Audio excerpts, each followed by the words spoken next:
എന്ന് പറഞ്ഞിട്ട് നമ്മളിങ്ങനെ, ഞാൻ പറഞ്ഞു എൻ്റെ ഒരു ഫ്രണ്ട് ഉണ്ട്, ഞങ്ങൾ യൂണിവേഴ്സിറ്റി കോളേജിൽ ഒരുമിച്ചായിരുന്നു. അപ്പൊ നേരത്തെ പറഞ്ഞതുപോലെ യൂണിവേഴ്സിറ്റി കോളേജിൽ ഞങ്ങൾ പഠിക്കുന്ന സമയത്ത് ലഹരിയുടെ ഒരു പീക്ക് ടൈം ആയിരുന്നു. പലവിധ ലഹരികൾ പരീക്ഷിക്കുന്ന ഒരു സമയമായിരുന്നു. അപ്പോൾ ഒരു ലഹരിയും ഉപയോഗിക്കാതെ, ഒരു കട്ടൻ തേയില വെള്ളം അതിന്റെ ഒരു സ്ട്രോങ്ങിനെസ് കൂട്ടി പോലും കുടിക്കാതെ എഴുതാം, വരയ്ക്കാം, ഡയറക്റ്റ് ചെയ്യാം എന്ന് തെളിയിച്ച നമ്മുടെ ഏറ്റവും പ്രിയപ്പെട്ട സുഹൃത്തുക്കൾ രാജീവ് ഗോലകൃഷ്ണൻ, മനോരമ, അനിലുണ്ട്, അതുപോലെ തന്നെ യൂണിവേഴ്സിറ്റി കോളേജിന് ഞങ്ങളോടൊപ്പം ഉണ്ടായിരുന്നില്ലെങ്കിൽ കൂടി പ്രകാശ്. അപ്പൊ അതിനു മുമ്പ് തന്നെ ടെൻഷൻ അടിച്ച് ക്ലൈമാക്സിന് വേണ്ടി സിഗരറ്റ് വലിക്കുന്ന ഒരുപാട് പേരെ കണ്ടിട്ട് രാജീവ് ഗോലകൃഷ്ണൻ സിഗരറ്റിന്റെ അകത്ത് അടുത്തുപോലും നിന്നിട്ടില്ല. ഒരുപാട് നല്ല ക്ലൈമാക്സുകൾ എഴുതിയിട്ടുണ്ട്.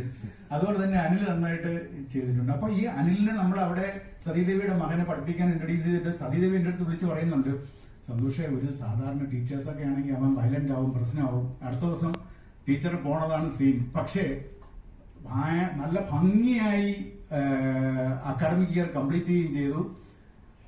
സതിക്ക് തന്നെ സർപ്രൈസ് ആയിപ്പോയി. അവൻ ഇനി ഇതുവരെ അവൻ കൊണ്ടുവച്ച് എഴുതിയിട്ടില്ല, അവൻ കൊണ്ടുവച്ച് എഴുതി, അവന് ഭയങ്കരമായ മാർക്ക് കിട്ടുകയും ചെയ്തു. അപ്പൊ അതുപോലെയാണ് ടീച്ചർ പറഞ്ഞത്, ബാക്കിയുള്ളവരെല്ലാം എഴുതിത്തള്ളിയ നമ്മൾ ഏറ്റവും അവസാനം ഒരു ഡോക്ടറെ കണ്ട് രക്ഷപ്പെടില്ല. അതേപോലെ ഒരു സംഗതിയാണ്.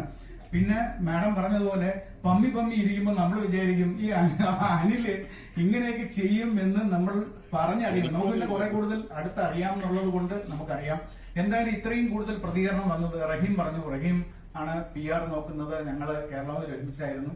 അപ്പൊ റഹീം പറഞ്ഞു, ഏറ്റവും കൂടുതൽ പ്രതികരണം ക്ഷമയോടെ, അല്ലെങ്കിൽ നമ്മൾ സാധാരണ ഒരു ഷോർട്ട് ഫിലിം വിളിക്കുമ്പോഴേ അവധി ദിവസമാണെങ്കിൽ വീട്ടിൽ പറയും അനിലിന്റെ മുഖത്ത് നോക്കാനുള്ളതാണ്, അല്ലെങ്കിൽ അനില് അതുകൊണ്ട് നമുക്ക് പേരന് പോയി ഒന്ന് തല കാണിച്ചിട്ട് തീരണതിന് മുമ്പ് തന്നെ ഒരു റീസൺ പറഞ്ഞുകൊണ്ട് ഓടുക എന്നുള്ളതാണ്. ഇത് അതിനെല്ലാം ഉപരിയായി, അതിനെല്ലാം തള്ളിക്കൊണ്ട് ഇതൊരു, എനിക്ക് തോന്നുന്നു ഇങ്ങനെ ഒരു സംഭവം തന്നെ വളരെ അപൂർവമായി സംഭവിക്കുന്നതാണ്. എല്ലാവരും വളരെ ക്ഷമയോടെ ഇരുന്നിട്ട് ഇത് കാണുകയും അഭിപ്രായം പറയുകയും, ഇത്രയും നല്ല അഭിപ്രായങ്ങൾ